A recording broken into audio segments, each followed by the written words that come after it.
चलें भाई, आज की क्लास का आगाज़ करते हैं। अच्छा, लास्ट क्लास में अगर हम देखें तो हमारे पास जो 8वां सवाल था उसका हमारा आंसर का डिफरेंस आ रहा था। तो इसमें देखें हम गलती क्या कर रहे थे, हम गलती ये कर रहे थे कि सवाल में कहा गया है that diagram show a semi circular carpet with diameter 7 feet. हमने क्या बताना था, इसका एरिया ऑफ द कारपेट बताना था। हम क्या कर रहे थे, हम स्क्वायर पूरे का एरिया निकाल रहे थे। जब पूरे स्क्वायर का एरिया निकाल रहे थे तो हमारे पास क्या आ रहा था, वो आंसर गलत आ रहा था, हमारा 30 के करीब आंसर आ रहा था। ठीक है, लेकिन क्या है कि ये हमारे पास क्या है, सेमी सर्कुलर कारपेट है, यानी कि आधा सर्कल है। यानी कि जो सर्कल का एरिया होगा उसको हम क्या कर देंगे, 2 से डिवाइड कर देंगे। तो सर्कल का एरिया रेडियस की फॉर्म में क्या होता है हमारे पास, एरिया रेडियस की फॉर्म में होता है पाई आर स्क्वायर। मतलब कि रेडियस का स्क्वायर करना है और पाई से मल्टीप्लाई करवाना है। तो 7 का स्क्वायर क्या होगा, 49। 49 को अगर हम 3 से मल्टीप्लाई करवाएंगे तो क्या आंसर आएगा, 49 को 3 से, यानी कि 50 को 3 से मल्टीप्लाई करवा दो तो 150 आ गया ना। यानी कि 150 को आपने क्या करना है, 2 से डिवाइड कर देना है, यही था ना। फिर अच्छा, डायमीटर गिवन है, सही है सही है सही है सही है। रेडियस नहीं, ये क्या है हमारे पास, डायमीटर गिवन है। तो डायमीटर वाला फार्मूला लगेगा भाई, देखें पाई डी स्क्वायर अपॉन 4। तो पहले 7 का स्क्वायर लेंगे, क्या बनेगा, 49 बन जाएगा। हम इसको कंसिडर करते हैं 50 है, 49 नहीं है। अब उसको 4 से डिवाइड करना है, 50 को 4 से डिवाइड कर दो, क्या बनेगा, 50 को 4 से डिवाइड करो, क्या बनता है भाई, 12.5 बनता है, 12.5। तो 12.5 को 3 से मल्टीप्लाई करवा दो, 12 3 क्या बनता है, 12 3 36 के करीब वैल्यू बनती है। अच्छा, 36 को 2 से डिवाइड करवा दो, क्या बनता है, 18 पॉइंट समथिंग बनता है। तो 18 पॉइंट समथिंग के करीब कौन सा आंसर है आपका, 19.25। ठीक है, इस पे क्लिक करेंगे तो यही हमारा क्या होगा, आंसर होगा।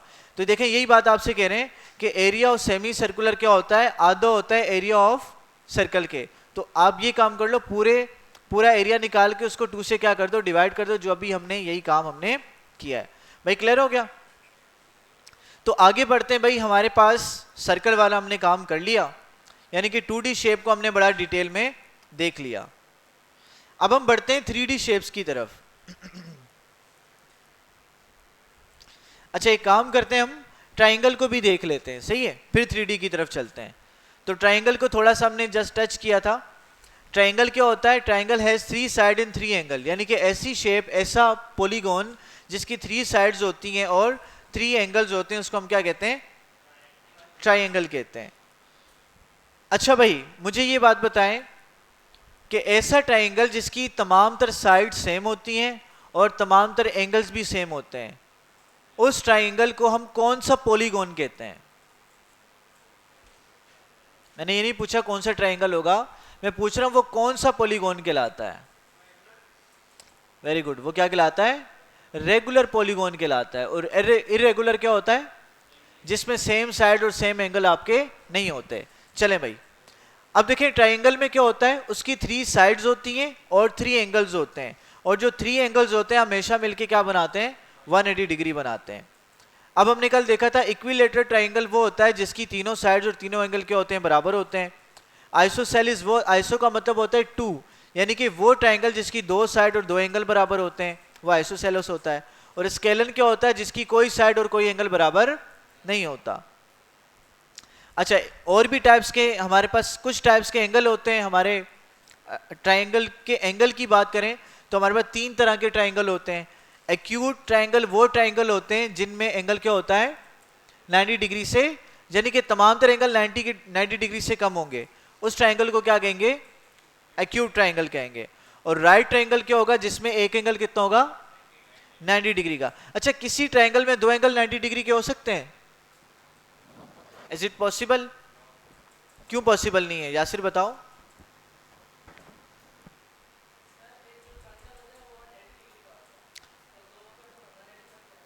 गुड हो गया, शाबाश। कि भाई देखें, हमने ये देखा कि ट्राइंगल के तमाम तरह एंगल को, तीनों एंगल को अगर जमा करो तो 180 बनता है। अगर दो एंगल 190 हो जाएंगे तो 180 बन गया, तो तीसरा एंगल कितना, 0 डिग्री का होगा, तो 0 तो पॉसिबल ही नहीं है। बस समझ आ रही है। तो हमारे पास दो 90 के एंगल नहीं हो सकते। तो ऐसा ट्राइंगल जिसमें एक एंगल 90 डिग्री का यानी कि राइट एंगल होता है उसको हम क्या कहते हैं, राइट एंगल ट्राइंगल कहते हैं। बैठ जाओ बेटे। एब्ट्यूज क्या होता है, ऐसा एंगल, ऐसा ट्राइंगल जिसमें एक एंगल क्या होता है 90 डिग्री से बड़ा होता है, वो एब्ट्यूज ट्राइंगल कहलाता है। अच्छा भाई, दो ट्राइंगल को हम मिला भी सकते हैं, किस तरह से देखिए हमारे पास ये लिखा हुआ है combining the name right isosceles triangle. इसका मतलब क्या है, आइसो का मतलब क्या होता है 2, यानी कि ऐसा ट्राइंगल जिसकी दो साइड और दो एंगल बराबर होंगे।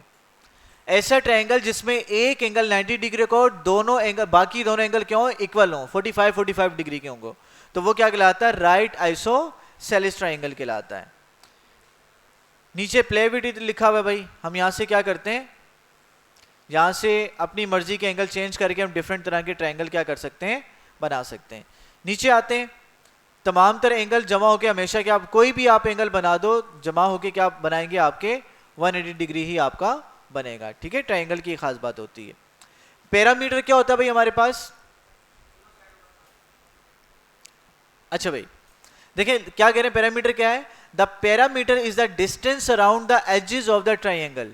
यानी कि हमारे ट्राइंगल के जो क्या होते हैं एजेस होते हैं, किनारे होते हैं, उन किनारों की जो डिस्टेंस होता है एड अप करें तो क्या बनता है हमारे पास, यानी कि length of the all side क्या कहलाता है हमारे पास, पैरामीटर कहलाता है। जैसे ए से लेकर बी तक का लेंथ कितनी है 208, इसकी 145 है और ये क्या है 203 है, तो मिलके क्या बना रहे हैं 556 पैरामीटर बना रहे हैं। यहां से आप चेंज करेंगे तो पैरामीटर उसका चेंज होता चला जाएगा। अब एरिया क्या होता है, एरिया होता है half into base by height. Area of the triangle होता है half into base multiply by height. अच्छा, इसका रीजन कोई पता करके आया था, बताओ भाई, शाबाश।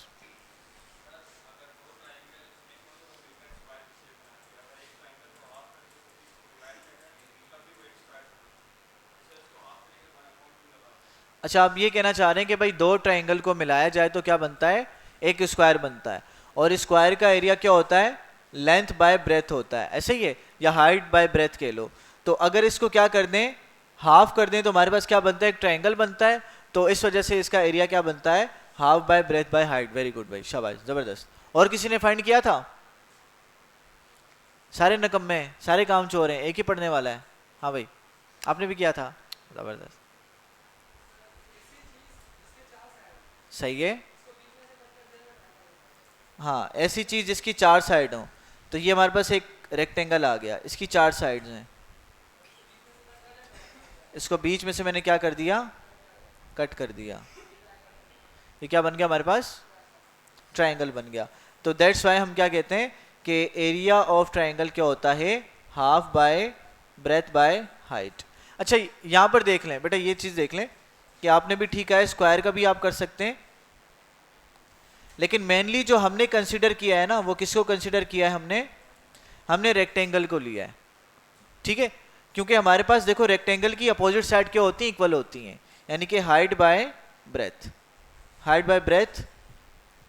ठीक है, समझ में आ गई, दोनों चल सकते हैं भाई, दोनों ठीक है भाई, लॉजिक समझ में आ गया ना कि क्यों इस तरह से। गुड भाई, शाबाश। अच्छा भाई देखें, आप इसको ऐसे भी लिख सकते हो, बी एच डिवाइडेड बाई 2, यानी कि b और h मल्टीप्लाई 1 के साथ होंगे तो यही आएगा, और डिवाइड में 2 आपका एज इट इज आ गया। चले भाई नीचे चलते हैं। अच्छा, ये क्या कह रहे हैं, the base can be any side just be sure height is measure at the right angle to the base. ठीक हो गया।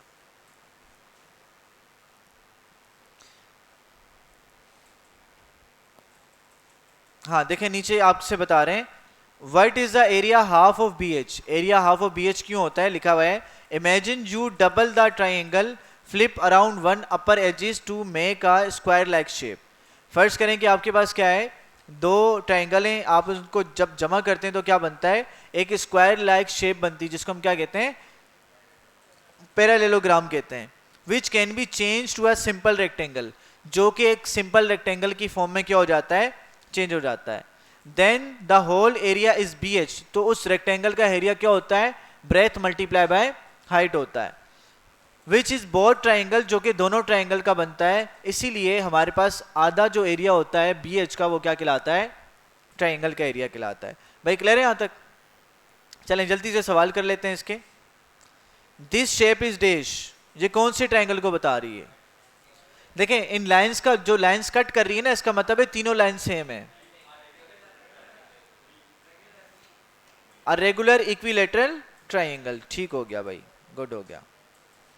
चले भाई second, how many regular equilateral triangle are there in the diagram? कितने रेगुलर इक्विलेटरल ट्राइंगल हैं, यानी कि जिनकी तीनों साइड बराबर होंगी? भाई देखें, एक ये येलो आ गया, 2 आ गया और ये 3 आ गया, तो 3 है भाई आपके पास, ठीक हो गया। तीसरे पे आ जाएं, विच of the following correctly describe this triangle? पहले ट्राइंगल को देख लें भाई, 2 साइड सेम है और एक साइड डिफरेंट है, और एक एंगल देखें 90 से बड़ा है, सीधा होता तो 90 होता, एक बड़ा लग रहा है 90 से। पहला देखें, it is a right isosceles triangle, right तो नहीं हो सकता, एक एंगल 90 से छोटा बड़ा है, बड़ा छोटा नहीं है। इट इज अ एक्यूट, ये भी नहीं है। एप्ट्यूस आइसोसेलेस ट्राइंगल, ये ठीक लग रहा है, क्योंकि एक एंगल 90 से बड़ा हो गया तो एप्ट्यूस हो गया, और 2 साइड क्या है, सिमिलर है, तो क्या बन गया, आइसोसेलेस बन गया। तो ऑप्शन नंबर सी आपका करेक्ट है। Which of the following is not possible? इन चारों में से कौन सी चीज पॉसिबल नहीं है? एन एप्ट्यूस आइसोसेलेस ट्राइंगल, ये पॉसिबल है, बिल्कुल है, यानी कि एक ऐसा ट्राइंगल जिसकी 2 साइड बराबर हो लेकिन एक एंगल 90 से बड़ा हो, ये तो पॉसिबल है। An acute isosceles triangle, acute isosceles triangle, क्या ये पॉसिबल है?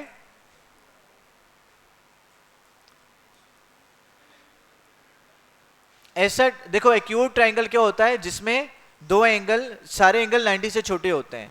तो ऐसा ट्राइंगल जिसमें सारे एंगल 90 से छोटे हो और 2 साइडें उसकी बराबर हो, कैसा हो सकता है? चले आगे अगले ऑप्शन तो देखते हैं, फिर क्लियर हो जाएगा।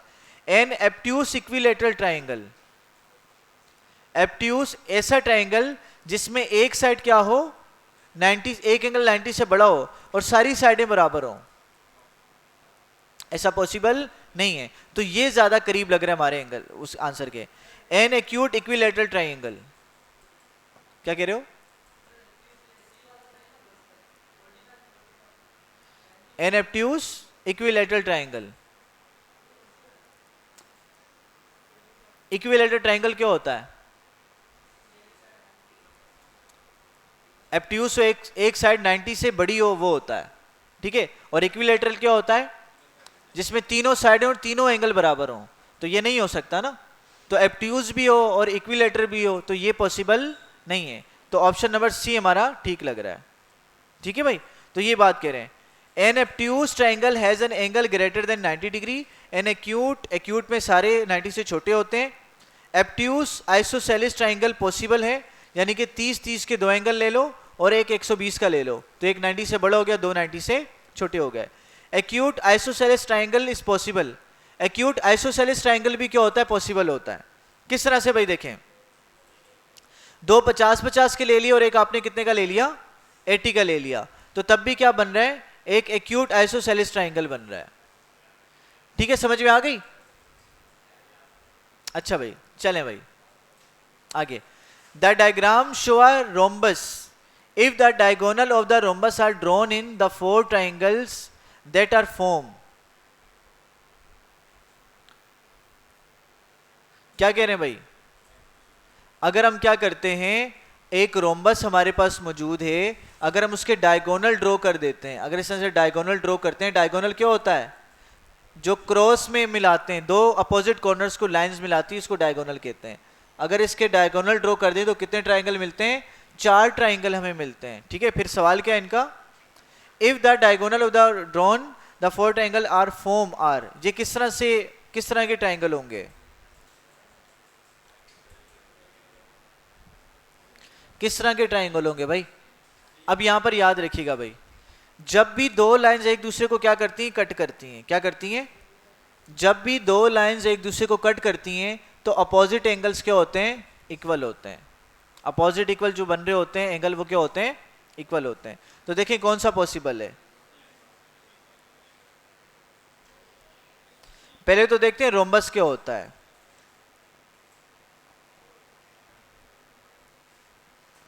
A rhombus is a quadrilateral with both pair of opposite side parallel and all the sides same length। तमाम तर साइड्स क्या होती हैं, सेम लेंथ की होती हैं। इक्विलेटरल पैरेललोग्राम, इक्विलेटरल पैरेललोग्राम होता है भाई आपका। अच्छा भाई, तमाम तर साइड्स क्या है आपकी, इक्वल हैं, और जहां पे कटिंग हो रही है वो भी क्या है आपके, इक्वल हैं। तो पहला देखें, आइसोसेलिस राइट ट्राइंगल बन सकता है। देखें राइट का तो कॉन्सेप्ट नहीं है ना, 90 का कोई एंगल यहां पर नहीं बन रहा। Scalene right angle triangle, scalene right भी नहीं बन रहा, ऐसे ही है। अच्छा, isosceles acute angle triangle, isosceles होगा जिसकी दो साइड्स क्या होंगी, बराबर होंगी। क्या दो साइड्स बराबर लग रही है हमें? अगर ये ट्राइंगल है हमारे पास तो इसकी दो साइड्स, एक साइड तो ये तो बराबर है, ठीक हो गया। क्योंकि देखें ये तीनों साइड एक जैसी नहीं हो सकती ना, तो ये सी वाला लग रहा है। स्केलन एक्यूट एंगल, सी वाला लगा के देखते हैं, गलत हो गया भाई। स्केलन राइट एंगल ट्राइंगल, अच्छा राइट एंगल सेंटर में बन रहा है, ठीक हो गया। The diagonal of the rhombus intersect at right angle but are of unequal length, ठीक है। राइट एंगल पे भाई क्या करते हैं, कट करते हैं। डायग्राम में आपको नजर आ रहा है, आ रहे नजर? चले मैं इसको बोर्ड को आगे करता हूं, ठीक है।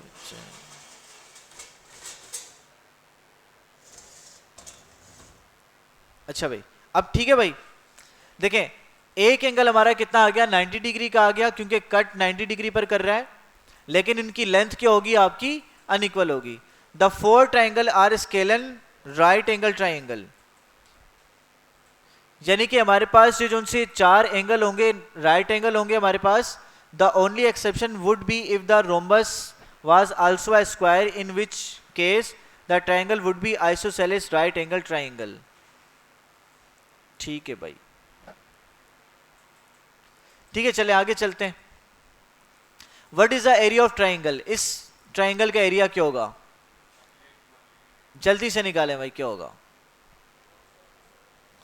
एरिया का फॉर्मूला लिखा हुआ है आपके पास, 1/2 multiply by B multiply by H, breadth by height.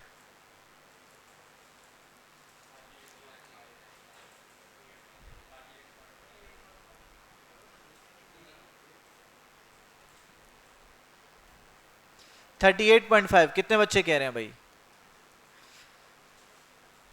38.5 सारे कह रहे हैं, सारे एग्री हैं? चलें भाई, बेस क्या होगी भाई आपकी, 8 और 3 8 हो जाएगा, ठीक है। और हाइट क्या है हमारी, 7 है। तो 8 और 3 11, 11 3 जा 11 7 जा 77, और 77 को क्या करना है, 2 से डिवाइड कर देना है, सही है। तो ये आंसर बनेगा। 7 पर आ जाए भाई। What is the triangle, what is the area of triangle ABC, ABC triangle का एरिया बताना है।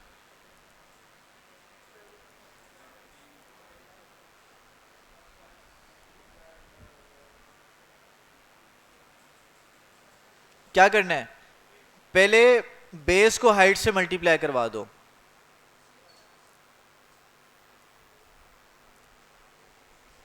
बेस कितना है, 6 + 1.5, तो 7.5 बेस हो गई।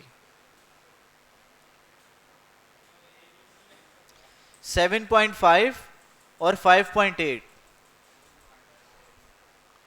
यानी कि आप इसको 6 कंसीडर कर लो, इसको आप 7 कंसीडर कर लो। 6 7 जा 42 हो गया। और क्या करना है आपने, 42 को 2 से डिवाइड कर दो, क्या बनता है, 21 के करीब करीब की वैल्यू क्या बन रही है, 21.7। एग्री हैं भाई सारे?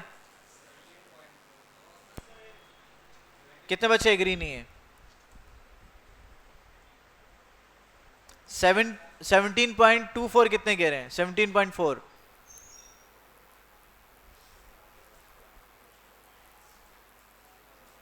इधर ही बैठ जाओ, हम नहीं सुनेंगे यार। ठीक है, तो कितने बच्चे कह रहे हैं ये वाला आंसर है? भाई हैंड तो रेस करो ना भाई, सोए वो सारे। और सी वाले कितने कह रहे हैं? चलें पहले ये वाला चेक करते हैं। गुड भाई, जबरदस्त। किस तरह से भाई देखें, 5.8 को मल्टीप्लाई करवा दिया आपने किसके साथ? 6 के साथ, और फिर आपने उसको हाफ करवा दिया 2 से डिवाइड करवा के।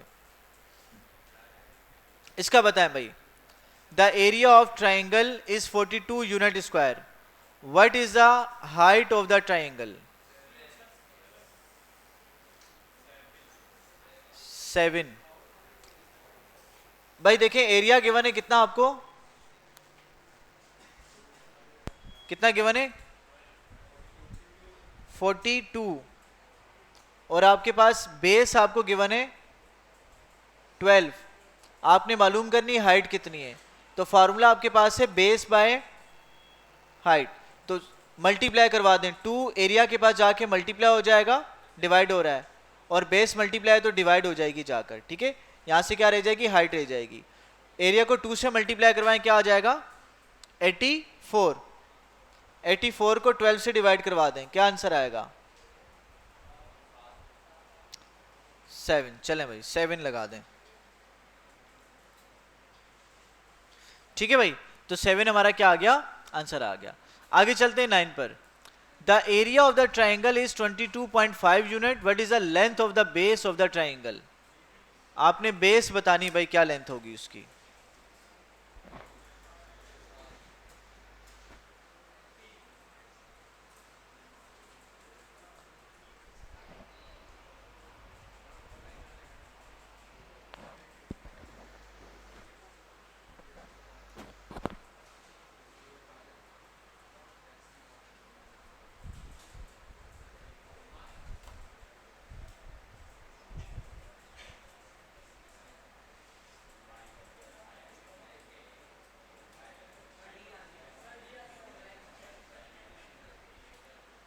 क्या आंसर आ रहा है? डी 9। चलें भाई 9। चलें भाई, गुड हो गया। इसका बताएं भाई, what is the size of the missing angle A note? इसका साइज क्या है मिसिंग एंगल का?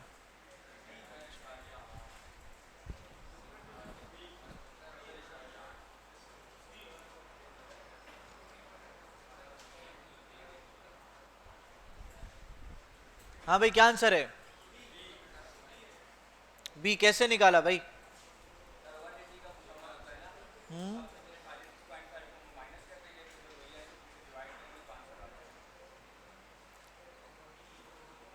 हाँ भाई, और किसने निकाला है? सारों ने इसी तरह से निकाला है। सी आंसर है। कैसे? एक्सप्लेन करें, शाबाश। खड़े हो जाओ, शाबाश।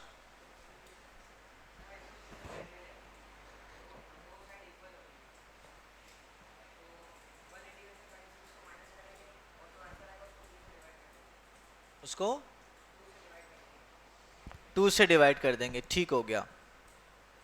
आइसोसेलेस ट्राइंगल है, दोनों एंगल आपके ये सेम हो जाएंगे और 180 से माइनस कर देंगे। आपने क्या बताया? आंसर क्या बताया? सी। चलें भाई, गलत हो गया। ठीक है, देखें यही वही लॉजिक इनकी लगी है बच्चे की, कि all the angle of a triangle must be add to 180 degree. तमाम तर एंगल मिलके क्या बनाते हैं? 180 डिग्री बनाते हैं। अगर हम क्या करते हैं, 36.4 को ऐड करते हैं ए नोट और ए नोट में, तो क्या बनता है हमारे पास? इक्वल टू 180 होता है। अब आप जानते हो कि ए नोट और ए नोट सिमिलर हैं, जब सिमिलर चीजें आती हैं तो वो ऐड हो जाती हैं। एक और एक कितना हो गया? 2 ए नोट हो गया। अच्छा, अब क्या करना है? सारी वैल्यूज को लेके चले जाएं, क्योंकि हमने क्या मालूम करना है? ये वाला एंगल मालूम करना था हमने। तो ये उधर 36.4 माइनस हो गया, वहां पर जाकर 180 से कितना आ गया? 143 आ गया। 2 से डिवाइड कर देंगे तो आंसर क्या आ जाएगा? 71.8 आ जाएगा। ठीक है, आपने भी सही किया है। क्या नाम है बच्चे आपका? आपका भी वो ठीक था, लेकिन राइट तरीका ये है आपका। सही, इक्वेशन के थ्रू अगर करें तो इस तरह से करेंगे। वैसे आपने भी ठीक कहा है कि दोनों को ऐड कर दो, 2 से डिवाइड करवा दो, तो ये भी हो सकता है। भाई क्लियर हो गया? ट्राइंगल में कोई इशू की बात नहीं है। चलें आगे चलते हैं भाई।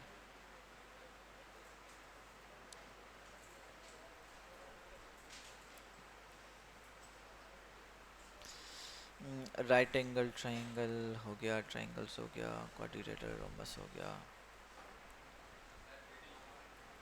3D शेप की तरफ चलते हैं, 2 मिनट मैं देख लूं आप लोगों का इसमें और क्या क्या कवर करना है हमने।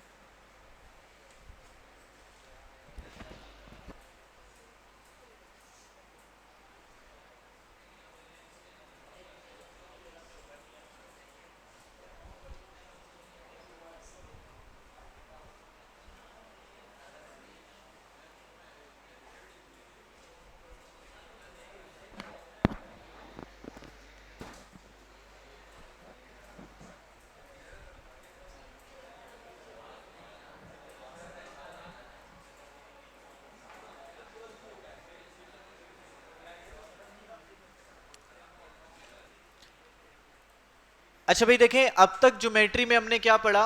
हमने पढ़ा कि भाई हमारे पास एक प्लेन ज्योमेट्री होती है, एक सॉलिड ज्योमेट्री होती है। अब प्लेन ज्योमेट्री को डिटेल में हम पढ़ के आ चुके। हमने ये भी देखा कि हमारे पास जो ज्योमेट्रिकल शेप्स होती हैं वो जो जगह घेरती हैं, ठीक है। अगर 2D की बात करें तो उनके जगह घेरने को हम क्या कहते हैं? उनका एरिया कहते हैं। अब एरिया क्या होता है ये हमने सीखा, एरिया को कैसे निकाला जाता है वो हमने सीखा। फिर हमने ये सीखा कि भाई किस तरह से हमारा एरिया और हमारा पैरामीटर डिफरेंट होता है, ठीक है। अगर ट्राइंगल की बात करूं तो एरिया ऑफ द ट्राइंगल क्या होगा? एंगल। सुने बेटा, हमारे पास एरिया और पैरामीटर में क्या डिफरेंस होता है ये बता दें सवाल। नहीं, डिफरेंस क्या होता है ये तो चलो आपने फार्मूले की सेंस में बताया ना कि फार्मूले मल्टीप्लाई करवा रहे हैं। होता क्या है? ठीक है,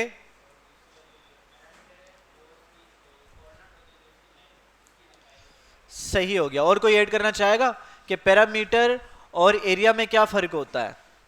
what is the difference between area and perimeter? इलाफ बताओ भाई, पैरामीटर और एरिया में क्या फर्क होता है?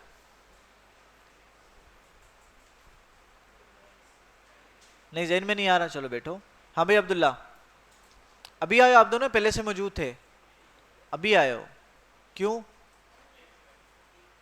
बहुत ज्यादा लेट हो रहे हो बेटा, आधी क्लास निकल रही है आप लोगों की, बता रहा हूं मैं। हाँ भाई शहजादे, क्या नाम है आपका? बच्चे आप खड़े हो जाओ, बताओ एरिया और पैरामीटर में क्या डिफरेंस है? जहन में नहीं आ रहा? नहीं आ रहा, बैठो। अच्छा हाँ भाई हीरो, आप बताओ। यासिर, अब्दुल्ला, यही कहा हीरो? कहाँ गया यार? यहाँ पर एक था ग्लासेस वाला, कहाँ गया? हाँ भाई बताओ तुम, शाबाश। एरिया और पैरामीटर में क्या फर्क है? ऐसा नहीं करो यार, अभी पूरा टॉपिक पढ़ के आ चुके हैं हम लोग, अभी भी ना पता हो तो गलत बात है ये। बैठो, आप बताना चाह रहे हो? आप बताना चाह रहे हो? क्या नाम है आपका? खड़े हो जाओ। नाम क्या है? नाम बताओ। मुबश्शिर। आप बताना चाह रहे हो बच्चे? नहीं। अच्छा देखें बेटा, सिंपल अल्फाज में ये बात समझ लें कि एरिया क्या होता है हमारे पास कि उस ऑब्जेक्ट ने कितनी जगह घेरी है, यानी कि इनसाइड द शेप आपके पास जो जगह होती है वो क्या कहलाती है? एरिया कहलाती है हमारे पास, यानी कि कितनी जगह उसने घेरी है। और पैरामीटर क्या होता है? नहीं, पैरामीटर होता है outer boundary. Outer boundary of the shape क्या कहलाती है हमारे पास? पैरामीटर कहलाती है। अच्छा बात करें सर्कल की, तो सर्कल का एरिया होगा और उसका क्या होगा? उसका सरकमफेरेंस होगा। उसका पैरामीटर, सर्कल का पैरामीटर नहीं होगा, सर्कल का सरकमफेरेंस होगा। बस में आ रही है? तो आउटर बाउंड्री सर्कल की क्या कहलाती है? सरकमफेरेंस कहलाती है। अब ये तो हमने बड़ा डिटेल में देखा कि भाई देखें, जब भी 2D की बात आएगी ना, जब 2 डायमेंशनल वाले ऑब्जेक्ट है, जो वो जगह घेरेंगे, उस जगह के घेरने को हम किस फैक्टर से निकालते हैं? एरिया से निकालते हैं। एरिया निकाल लें तो पता लग जाता है कितनी जगह उन्होंने घेरी है। लेकिन जब सॉलिड की बात करते हैं, सॉलिड ज्योमेट्री की, तो आपको पता है सॉलिड ज्योमेट्री में वो ऑब्जेक्ट आते हैं जो कि कितने डायमेंशन में होते हैं? 3 डायमेंशन में होते हैं। वेरी गुड, 4 डायमेंशन में नहीं होते। तो 3 डायमेंशन वाले ऑब्जेक्ट होते हैं, तो वो कितनी जगह घेरते हैं? वो जितनी जगह घेरते हैं उसको हम क्या कहते हैं? उसका हम वॉल्यूम कहते हैं।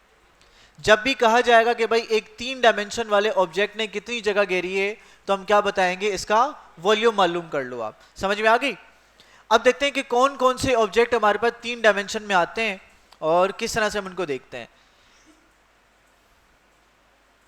अच्छा भाई देखें, हमारे पास क्या कह रहे हैं? Solid geometry is the geometry of the 3 dimensional space, the kind of space we live in. यानी कि उस तरह की स्पेस है जिस स्पेस में हम रह रहे हैं। तो बुनियादी तौर पे हमारी जो जमीन भी है वो किस तरह का स्पेस है? 3 डायमेंशनल स्पेस है जहां पर हम रह रहे हैं। अच्छा, सिंपल शेप्स की बात करें, कॉमन 3D शेप्स होती हैं, इनको हम देख लेते हैं। अच्छा देखें भाई, अगर हम क्या करते हैं,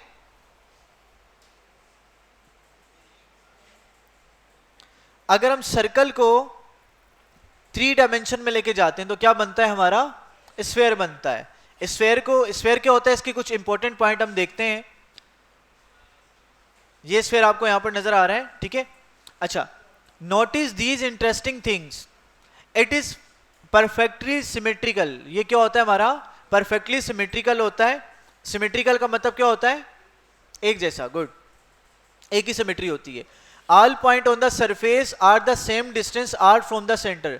जिस तरह से सर्कल का रेडियस से डिस्टेंस सेम होता है तमाम तर पॉइंट्स का, इसी तरह से स्फेयर का भी तमाम तर पॉइंट्स का सेंटर से डिस्टेंस क्या होता है? सेम होता है। आगे चलें, इट हैज नो एजेस और वर्टिसेस। इसके कोई एजेस, किनारे और वर्टिसेस यानी कि कॉर्नर नहीं होते। यानी कि एजेस, वर्टिसेस, कॉर्नर्स एक ही चीज के 3 नाम हैं। यानी कि कॉर्नर्स को हम क्या कहते हैं? एजेस कहते हैं, यहाँ वर्टिसेस कहते हैं। It has one surface not a face and it is flat. क्या कह रहे? इसका एक सरफेस होता है, इसका फेस कोई भी नहीं होता, ठीक है। It is not a polyhedron. ये पॉलीहेड्रॉन नहीं होता। अब ये पॉलीहेड्रॉन क्या होता है ये देख लेते हैं। A polyhedron is a solid with flat faces. From Greek लफ्ज से निकला है। पॉली का मतलब मैनी और हेड्रॉन का मतलब फेसेस। यानी कि हमारा जो स्फीयर होता है पॉलीहेड्रॉन नहीं होता, यानी कि इसके बहुत ज्यादा फेसेस नहीं होता, इसका एक ही फेस होता है, ठीक है। ऊपर से देखें वो भी सर्कुलर है, साइड से देखें वो भी सर्कुलर नजर आएगा, नीचे से देखें वो भी आपको सर्कुलर नजर आएगा। तो ये हमारे स्फीयर के बारे में कुछ हमारे पास क्या थी? चीजें थी। नेचर में आप देखते हैं इस तरह के बबल्स आपको नजर आते हैं, ठीक है। वो भी क्या है? आपके स्फीयर की फॉर्म में होते हैं। या आपकी जमीन को देख लें, ये भी किस फॉर्म में? आपकी स्फीयर की फॉर्म में। फिर टॉरस की बात करते हैं। टॉरस क्या होता है भाई? टॉरस वाली शेप कहां पे देखते हो आप? अंगूठी हो गया, और नहीं अंगूठी हो गया, ठीक है। डोनट हो गया, और टायर की ट्यूब। वेरी गुड, जो स्विमिंग पूल में इस्तेमाल होती है, भाई गुड हो गया। चले भाई देखें क्या कह रहे हैं। इंटरेस्टिंग फैक्ट्स को देखते हैं। It can be made by revolving a small circle. अगर हम क्या करते हैं, एक सर्कल को रिवॉल्व करवाते हैं, ठीक है, along a line made by a bigger circle. जब एक सर्कल के अंदर दूसरा सर्कल बनाते हैं, ठीक है, तो हमारे पास क्या बनता है? वो जो शेप होती है वो टॉरस कहलाती है। जो छोटा सर्कल होता है, स्मॉल सर्कल का रेडियस क्या होता है? आर होता है, और बड़े सर्कल का रेडियस क्या होता है? कैपिटल आर होता है। इट हैज नो एजेस और वर्टिसेस। इसके भी कोई कॉर्नर्स वगैरह नहीं होते। It is not a polyhedron. इसका मतलब समझ आ गया ना? ये पॉलीहेड्रॉन नहीं होता, इसका सिर्फ एक ही फेस होता है, ठीक है। अच्छा, torus is the sky. The torus is such a beautiful solid, this one would be fun at the beach. ठीक है, आपको ये नजर आता है बीच में जो टायर्स होते हैं डूबने से बचाते हैं, तो वो शेप आपकी टॉरस की होती है। खैर हम डिटेल में नहीं जाते, क्योंकि डिटेल में पढ़ेंगे तो हमें 1-1.5 महीना तो सारे इसमें लग जाएगा। बेसिक कॉन्सेप्ट देखना है। सिलेंडर की बात करते हैं। सिलेंडर क्या होता है भाई हमारे पास? It is a flat base and a flat top. इसका क्या होता है? एक फ्लैट यानी कि सीधा सीधा सरफेस होता है, टॉप भी होता है और बॉटम भी होता है। The base is same as the top, यानी कि इसकी जो बेस होती है वही इसकी क्या होती है? टॉप भी होता है। From the base to the top shape stays the same, यानी कि टॉप से लेकर बेस तक की जो शेप होती है सेम होती है, जैसे आपके पास एक चौक होता है, ठीक है। अच्छा, it is one curve side, इसमें एक कर्व साइड होती है। It is not a polyhedron as it has a curve surface, ये पॉलीहेड्रॉन नहीं होता क्योंकि इसकी क्या होती है, एक कर्व सरफेस होती है। अच्छा, an object shape like cylinder is a said to be cylindrical, यानी कि वो ऑब्जेक्ट जो कि सिलेंडर की शेप का होता है उसको हम क्या कहते हैं, सिलेंड्रिकल कहते हैं। ठीक है भाई, नीचे इसका एरिया है, एरिया हमने निकालना नहीं है। आगे चलते हैं, कोन की बात करते हैं। कोन क्या होती है भाई, देखें आइसक्रीम होती है, गुड हो गया। It is a circle eight one and, जो कोन होती है उसके एक साइड पर आपको सर्कल नजर आए, यानी कि बॉटम पे क्या नजर आता है, आपको सर्कल नजर आता है। And a point at the other and, और उसके दूसरे एंड पे आपको एक पॉइंट नजर आता है। देखिए ये पॉइंट नजर आ रहे हैं ना बिल्कुल कोने पे, ये आपके पास इस तरह की जो शेप बनती है क्या बनाती है, आपकी सर्कल बनाती है। एंड अ कर्व साइड, और इसकी एक साइड क्या होती है, कर्व होती है। अगर कोन यहाँ पे रखी हुई है तो आप देखोगे साइड पर आपको क्या नजर आएगी, एक कर्व आपको नजर आएगा, ठीक है। It is not a polyhedron, ये भी पॉलीहेड्रॉन नहीं होता।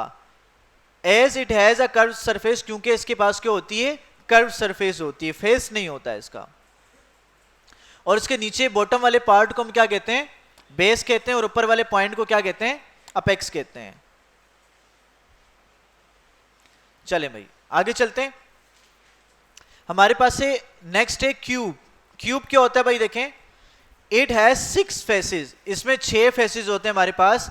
ईच फेस हैज 4 एजेस, और हर फेस के कितने एजेस होते हैं, कितने कॉर्नर होते हैं, 4 कॉर्नर होते हैं।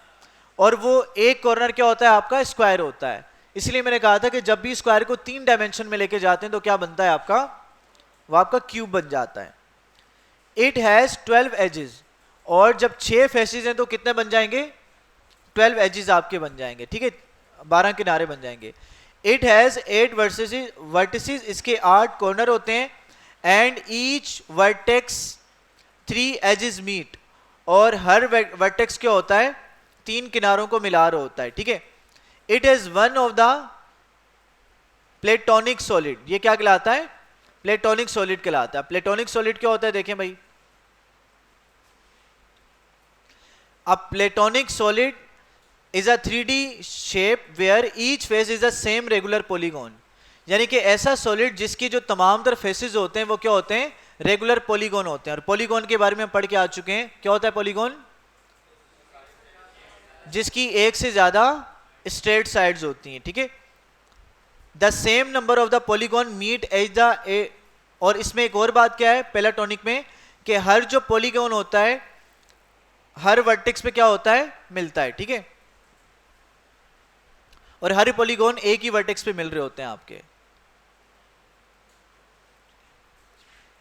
अच्छा, उसके बाद देखिए हमारे पास क्या है, क्यूबॉइड है। क्यूबॉइड क्या होता है, जब रेक्टेंगल को आप लेके जाते हो 3 डायमेंशन में तो आपका क्यूबॉइड बनता है। देखें cuboid is a box shape object, box shape object होता है आपके पास।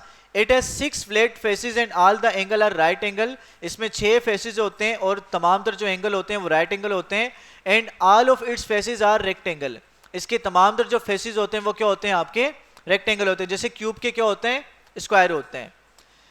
It is also a prism because it has same cross section along a length, in fact it is a rectangular prism, ठीक है। क्या कह रहे हैं, इसको आप प्रिज्म भी कह सकते हो क्योंकि इसका जो होता है क्रॉस सेक्शन जो होता है लेंथ में वो क्या होता है, सेम होता है।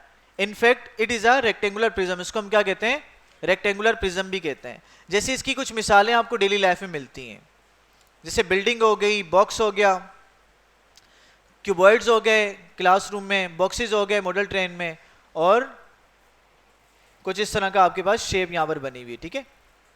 अच्छा भाई क्लियर है, समझ आ रही है ना, जस्ट गो थ्रू करना है इनसे हमने। अच्छा आगे चलते हैं, हमारे पास ट्रायंगुलर पिरामिड आ रहा है हमारे पास। ट्रायंगुलर पिरामिड क्या होता है, इट हैज 4 फेसेस, इसमें 4 फेसेस होते हैं। The 3 side faces are triangle, जिसमें 3 फेसेस क्या होते हैं, आपके ट्रायंगल होते हैं। The base is also triangle, जो बेस होती है वो भी क्या होती है, ट्रायंगल होती है, इसलिए इसको हम क्या कह रहे हैं, पिरामिड कह रहे हैं, ठीक है। और पिरामिड आपने देखे भी होंगे जो बने हुए होते हैं, कहां पर, मिस्र में आपने देखे होंगे। इट हैज 4 वर्टिसेस, इसमें 4 वर्टिसेस यानी कि 4 कॉर्नर होते हैं। इट हैज 6 एजेस, और कितने एजेस होते हैं? 6 किनारे होते हैं। और it has also a tetrahedron, ये क्या कहलाता है? टेट्राहेड्रॉन कहलाता है। टेट्राहेड्रॉन क्या होता है भाई?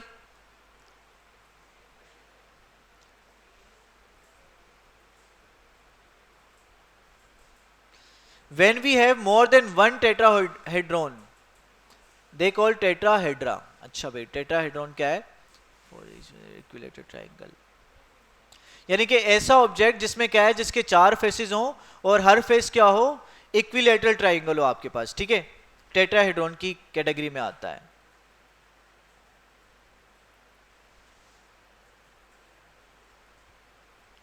अच्छा भाई, आगे चलते हैं। अच्छा, उसके बाद स्क्वायर पिरामिड आ रहा है। इसमें क्या है? इट हैज 5 फेसेस, के 5 फेसेस होते हैं। The 4 side faces are triangular, 4 side faces triangular होते हैं। The base is a square, और बेस क्या होता है आपके पास? स्क्वायर होता है, बस ये फर्क है। जो पिरामिड है उसमें क्या है हमारे पास? जो सिंपल पिरामिड है उसमें क्या था? सारे फेसेस ट्राइंगल थे, बेस भी ट्राइंगल थी, लेकिन स्क्वायर पिरामिड में क्या है? सिर्फ इसकी बेस क्या होगी? स्क्वायर्ड होगी, ठीक है? और ट्राइंगुलर प्रिज्म की बात करें तो इसमें क्या है हमारे पास? A prism is a solid object with identical ends. Prism हमारे पास एक सॉलिड ऑब्जेक्ट होता है जिसके एक जैसे एंड होते हैं, फ्लैट फेसेस, और उसके फेसेस के होते हैं फ्लैट होते हैं, and the same cross section all along its length. Cross section का मतलब क्या होता है? देखो भाई, अगर कोई ऑब्जेक्ट है, आप उसको कट करते हो, तो जैसे आपने उसको कट किया तो कट होने के बाद जो साइड अलग होगी, अगर वो भी सेम होगी तो क्या बनेगा आपके पास? क्रॉस सेक्शन बनेगा। देखें, a cross section is the shape made by cutting straight across an object. अगर किसी ऑब्जेक्ट को आप सीधा काटते हो तो जो शेप बनती है वो क्या कहलाती है? क्रॉस सेक्शन कहलाती है। The cross section of this object is triangle. अगर आप प्रिज्म को क्या कर रहे हो? क्रॉस सेक्शन से काट रहे हो, तो क्या बन रहा है आपके पास? एक ट्राइंगल बन रहा है।